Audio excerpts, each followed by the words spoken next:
All right. So you guys chose the using data to track student mastery. And we're going to dive into Seesaw today to take a closer look at it. This is just a quick video about talking about using data to then inform your instruction. I'm going to play it quickly and make sure I'm going to mute myself so the presentation and audio doesn't echo here. So let me go ahead and get that playing. How do data help teachers? Teachers have access to more quality data about their students' performance than ever. This information, when combined with content knowledge, professional judgment, and quality training, can be used to improve outcomes for kids everywhere. Let's follow a teacher, Ms. Bullen, and one of her students, Joey, to find out how data help teachers and their students succeed. Before the school year starts, all teachers receive appropriate role-based access to data on their students' past performance, behavior, and attendance. This enables Ms. Bullen to set goals and create working groups specifically for her class. Throughout the year, she uses data and her experience in the classroom to see where Joey and his classmates excel or struggle and targets her instruction to meet their needs.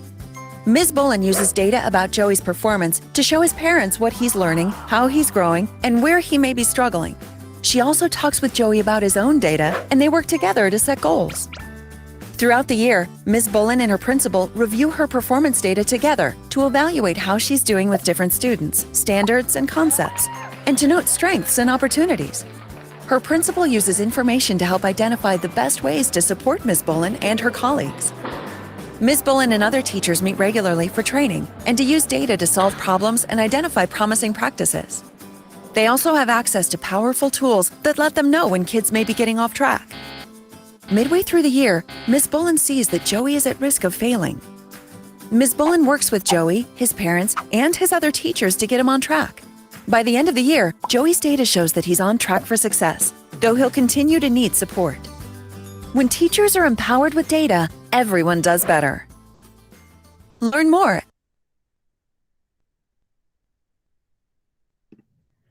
So a lot of that there, I think the main key points of this is that we're using data, but then we're using it to then take a next step. So if we just collect data and do nothing with it, what's the point, right? So a good takeaway from this is always, all right, this is what I see. This is what's going on with my students. This is how I'm going to do it differently to then meet their needs.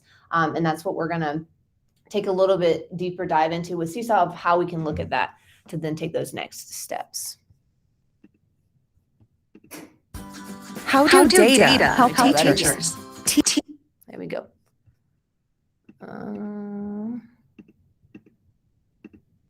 Okay, I'm going to skip over that because we went over that in the beginning. So to dive right into it, so why use Seesaw to collect data? Well, if you're already using it with your students and the information is, you're already like collecting data without using the skills view, which is what we're talking about today. You can take it one step further and you can align it with standards and you can easily track where your students are. So you can use it as formative assessments. You can tag students' posts that they've already done. You can also do ratings. So if it's aligned with the standard, and then you can give them a 1, 2, 3, or 4 on assignment. And you can also change the rating scale. So we're going to go over all those things today, but it's just, if it's something that you're already using, it's just a quick extra step to then to be able to then collect that data and make those next steps from there. So Carolyn and Christina, how much experience do you guys have so far with Seesaw Skills? Have you ever seen it before? Have you ever looked at it or have any idea where it is? I've never looked at it. Okay. Yeah, I've never looked at it either. I was simply my school's admin for Seesaw, but haven't used it this year that much. So I wanted to see how I can maybe apply it to my classroom. For sure. And Carolyn, what do you teach? I teach technology and STEAM. Okay. So you and Christina are on the same boat. Mm-hmm. Okay. Cool. Well, this is just the pictures on the side. It's hard when I'm doing the presentations because I don't have a class to show you the actual data that students are putting in. So a lot of what we're going to go through are going to be screenshots of what it does look like. And then I'll go into Seesaw just to show you like how to navigate everything. But here's a quick snapshot of what it would look like. So the students' names are here on the left. And then on the right are the standards. On the top are the standards up here. And in between, you can see there's different color stars. That's the rating that you're able to give students based on the activity. So each, there's like a number 1 right here you see next to Adam. There's a gray circle and star, and there's a number 1. That means there's one activity that has been assigned with this standard. So if that number was like 5 and it was a green, then that standard would have more than one activity that's averaging out to give you what that color is. These all have 1 or 0 here, so you can't really see that piece of it. But like I said, you can align it to standards, or you can create your own. So like in my classroom, I had a certain, like your SLO. If you have your SLO and you want to track it, you could just type in what your SLO is. You can align it with a standard, or you can just put like your own verbiage of what you want to track, and monitor the skills from there. So let me go ahead to our next one to see what that looks like. To get this going, this is where I'm going to click the tab and I'm going to show you more. Seesaw has a lot of great resources on how to use this feature. And I have 2 things on here. So you can see the title, it says reviewing Seesaw skills and progress. Because it's also the progress tab, which I have in the red square there, is where you'll find either to view activities that they've completed. So you can see where it says activities view and skills view. If you do activities view, you can say, hey, I've assigned 5 activities this week to my students. I want to see how many I have completed them. This will just give you a quick snapshot. You go to that page and you can see it. And the link at the top here, and I'm going to share this tab. As it's loading here. But the link to the top here is just a quick 3 steps. I'm not going to go too in depth because this will walk through it, of how to then just see the progress for students' work. It's still loading. It has some GIFs in it here. There it is. It just gives a walkthrough of how to view students' progress when they complete work. And at the very bottom, you'll see it just gives you kind of like a key of what each thing means on that table, of if they've completed something, they've started it but not completed all the way, or it's not started at all. So this just gives you, like I said, a quick walkthrough of how to do that, and then how you can view if your students have completed their work or not. And that is in the slide deck as well, in the main presentation. This next piece we're going to look at is we're going to kind of walk through the different pieces here. And this is on Seesaw's website. So what is the skills view and progress tab? Each one of these key questions, like I said, they have the screenshots because it has that student data in it, which is really helpful since I don't have that on my end. So to start, you can toggle between activities view and skills view. So activities view is what we just looked at with those 3 steps to see if it was complete, draft, or in progress, or incomplete, sorry. That was one piece of the progress tab. The other one is the skills view. This is the one where you're aligning it to standards, or you're following it with your SLO, or whatever the content is. So when you come into your progress tab, you have to click skills view at the top. Okay. If you go into your Seesaw, you won't probably see any in there yet because you have to tag activities to do that. And we'll go through that today. But you'll go to the progress tab, you'll choose skills view. And then when you're in skills view, you'll see that this is what I spoke about number. You'll see that earlier, you'll see the number of pieces that students have completed that align with that standard. So in this example, you can see that there's a number 4 and it's averaged out that they have the yellow on the rating scale. So, and you can align what you want the colors to be. So like red could be a 1, yellow could be a 2, and blue could be a 3, and so on and so forth. And then you can also see specific students. So if you click the student's name on the progress tab on the side, you're able to see specific students' data, and then you can print it out and send it to families or bring it to data team meetings. So all this is already in there. You just have to tag the skill. That's why I was saying if you're using it already, it's just one extra thing. And then you have all this data to help you and then help you plan for your next steps as well. And it's a question. Yeah, go ahead. So I'm in it, I'm looking at it. Do we actually have to write the skills ourselves? Like I tried to see if there was a bank of them. Mm-hmm. So you have a choice, and I'll walk through that. So the Common Core standards are put in there, and I'll show you that. you can also manually put in skills. So if yours is not like, okay, so for my example, I was teaching phonics, and the specific phonics skill that I was following was not a standard. It was within a standard, so it wasn't something I could just tag. So that I could progress monitor in it, I just typed in, it was like the AW and AU sound. And I wanted to progress monitor that. So I just typed in AW, AU, and that was tagged to each one. So I could see students' progress as I went through with that skill. So you can choose to create your own like that, or you can, there's already some in there that you can just click real quick. And like I said, I'll show you. You think they have tech skills? I'm not actually, I was thinking about that when you asked that question. Let's look. I know music's in there because I saw it in PE. So I'm not sure if there are standards that are in there for like tech and STEM teachers, but we'll take a look at that here in a second. And that's something too that we can explore when you'll have time at the end of this to kind of play around a little bit more with it as well. But good question. So that is being able to send reports to families. You can also do your full class. You can export this whole data sheet and bring it out for the whole class. And then you can also customize. So like I was saying, you can choose the number of stars and you can choose the colors for your class, for your settings. And I'll walk through that here with you guys. Give me 1 second to get that up. I have 50 billion tabs open, so let me get the right one here. Just open a new one. Okay. So I'm just going to quickly walk through the skills piece because it is a little tricky.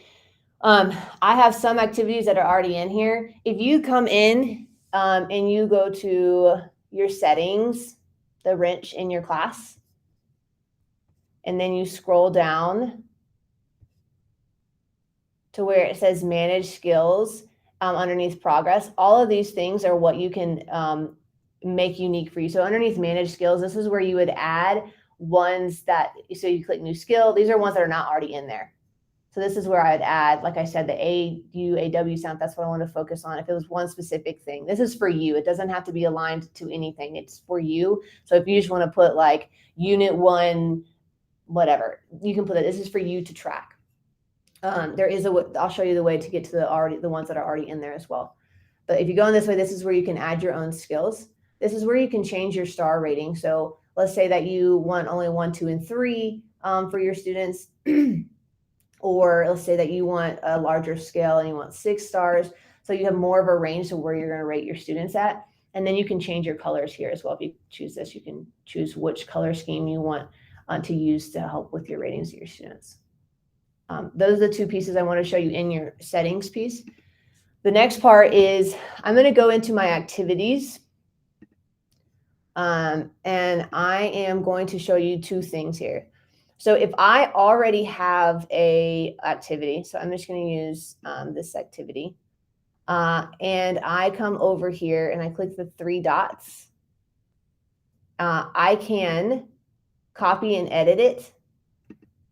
This is because this is not my original. This was someone else's. I'm going to copy and edit. If I scroll down, you see where it says skills at the very bottom?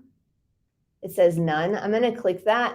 And you see when I click it, I have all of these. This is based on what I put in as my, well, you're going to have your standard grade in your Seesaw account. So if it's like, Christina, I know you and I were working with 2nd graders. So if we put that, create the class as 2nd graders as my main content class, it's going to automatically give me those standards first. So like this is giving me the ELA ones first, but all 5th grade because I created this class with 5th grade. Mm-hmm. Let's see. I don't know what would be in there for tech.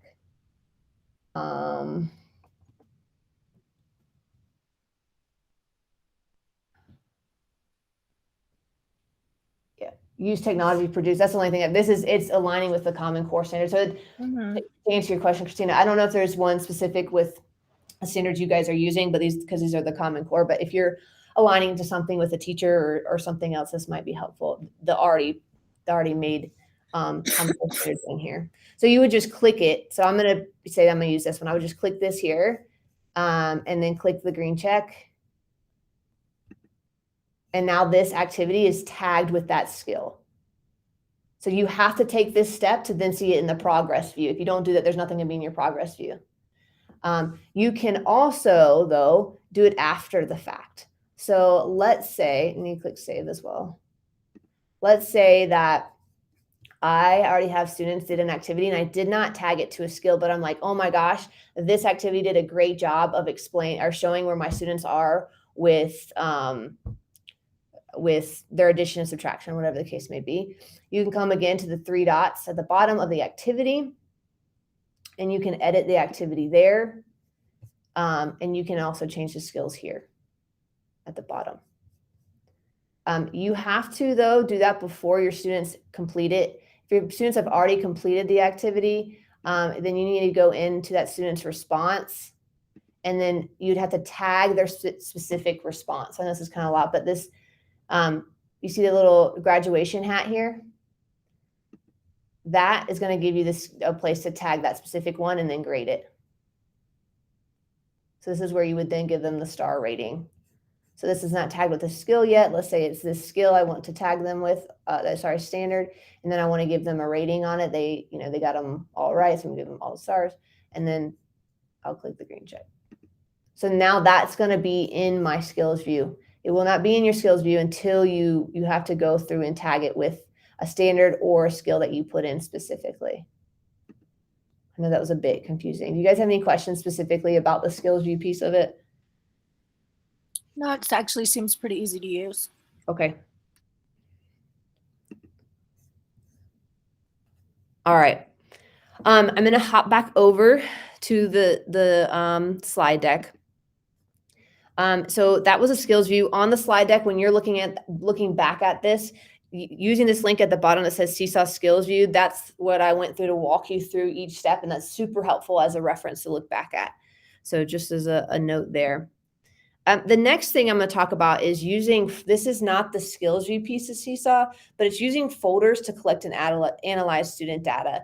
So again, like going back to our CRE mindset at the beginning, is looking at the data and then using it to then adjust our instruction. I found that folders were a great way to do this because I could add it after the fact, and I could also have one place for all of a certain type of data. So if you see on the left is just a screenshot of some sample folders that you can create. So like I have one for math documentation, math fluency, reading documentation, running records, sight words, words their way, anything you're progress monitoring that you know you're going to want to keep throughout the year. If this is, again, with your SLO, if you wanted to make a folder instead of using the skills view or both, you could make a folder, name it your SLO, and every time something happens that your students submit that you're like, oh, that's a great student example for my SLO, I'm going to put it here. You have the physical student work right there and it's organized. So this is a great also way, another feature to be able to track student data, collect it, and then use it to take some next steps. I have 3 examples here. These are just Seesaw activities that were created for this purpose. Oops. So the words their way. I know you guys both teach technology, so these might not specifically apply to you as much, but just a quick activity that you can, I could assign to them, and I'm do this throughout the year to see their progress, and it's in a specific folder, so I know exactly where to find it.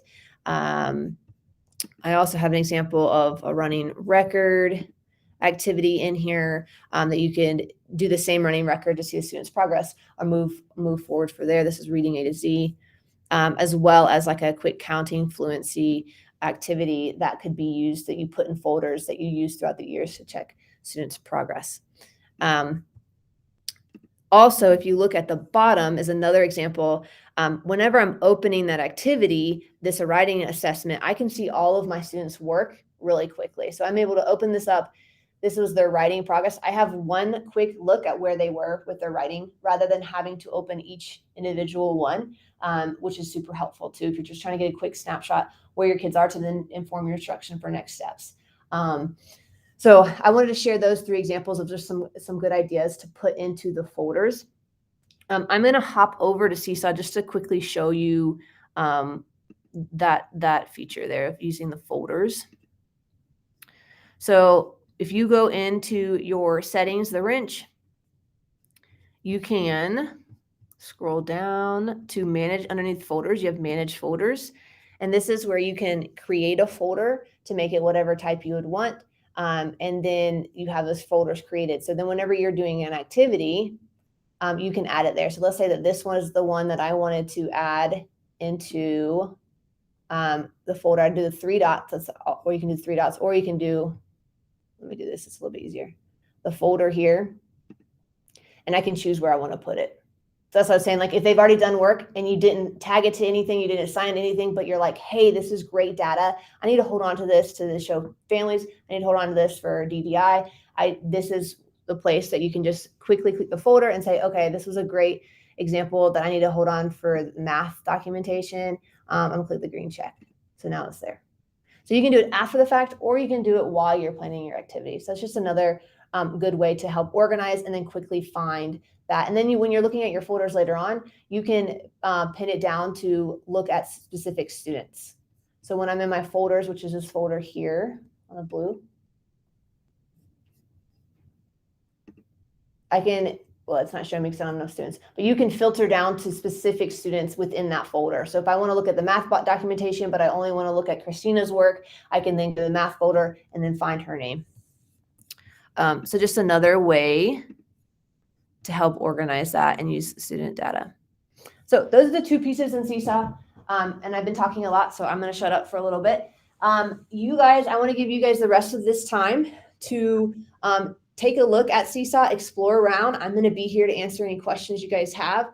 Take a look at the skills view, look at the standards, see if it could be helpful in your classroom. Maybe the folders you find is a helpful feature. So take this time to head into Seesaw, check out the different ways that you think you can apply this into your classroom. We will come back together probably at 10:55-ish. I'll just kind of speak to you guys real fast to bring you back. And then we'll go back to the main room at 11. When you come back, just kind of be thinking about something to share about how you may or may not be able to use these features within Seesaw in your classroom. Do you guys have any questions? I think I'm good for now. Thanks, Brittany. Yeah, for sure. I'm gonna be sticking around too. Sorry, Christina, were you about to say something? No, I just said thanks. Oh, okay, yeah. You're welcome. I'm gonna be sticking around. So as you start exploring, if there's something that comes up, please just speak up real fast, and I will be here to help you with any questions. I'm gonna turn my camera off, but I will be here if you need. Sounds good. Thanks.